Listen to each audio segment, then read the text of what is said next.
শ্বশুরবাড়িতে পুজোর জামাকাপড় দিতে গিয়ে শ্বশুর শাশুড়ির মুখে যে এমন কথা শুনবো আমি কখনোই ভাবতে পারিনি। যাই হোক, পুজো তো চলে এলো, অনেক দিন আগেই আমাদের বাজারঘাট হয়ে গেছে, সবাইকে দেওয়াও হয়ে গেছে, কিন্তু ভিডিওটাই এডিট করার জন্য দেওয়া হচ্ছিল না।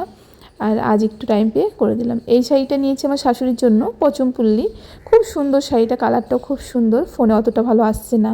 আর এইটা নিয়েছি আমার ঠাকুমা শাশুড়ির জন্য, এর সাথে ব্লাউজ আছে, পুরো একদম ম্যাচিং করে দিয়েছি। আর ঠাকুমা এরকম সুতির শাড়ি পরতেই ভালোবাসে, আর কালারটাও খুব সুন্দর। আর এইটা হচ্ছে আমার জায়ের শাড়ি, আমার যে মেজো যা তার। এই শাড়িটার কালারটাও খুব সুন্দর, ফোনে পুরোপুরি আসছে না। আর এই শাড়িটা আমার ছোট ঠাকুমার জন্য, মানে ছোট ঠাকুমা শাশুড়ি, তার জন্য। আর এই গেঞ্জিটা নিয়েছি আমার বাবার জন্য, মানে আমার শ্বশুরের জন্য। আজ আমি শুধু শ্বশুরবাড়ির জামাকাপড়ই দেখাচ্ছি, তাও সবার না। আর এইটা দিয়েছি আমার ননদকে, আমার একমাত্র ননদ, তাকে। এই শাড়িটাও খুব সুন্দর, কোনো শাড়িরই ঠিকঠাক কালার আসছে না ফোনে, জানি না কেন।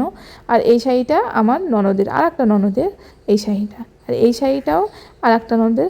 আর এই বছর না প্রত্যেকটা শাড়ির কালারটা না একরকম হয়ে গেছে, জানি না কেন। যাই হোক, এই কালারটাই বেশি পছন্দ হচ্ছে সব শাড়ি আর সব জিনিসপত্র, ওই জন্য।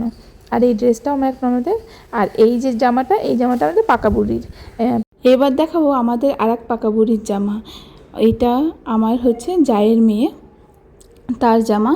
আর এই জামাটা আর আমার মেয়ের জামা মানে সেম এনেছি দুই বোনের, কারণ ওদের দুজন তো একই, মানে ধরতে গেলে বয়স, আবার একই রকম হাইট।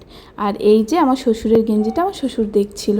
আসলে আমার শ্বশুরের এবার যারাই জামা কাপড় দিয়েছে সবাই গেঞ্জি দিয়েছে, প্যান্ট দেয়নি।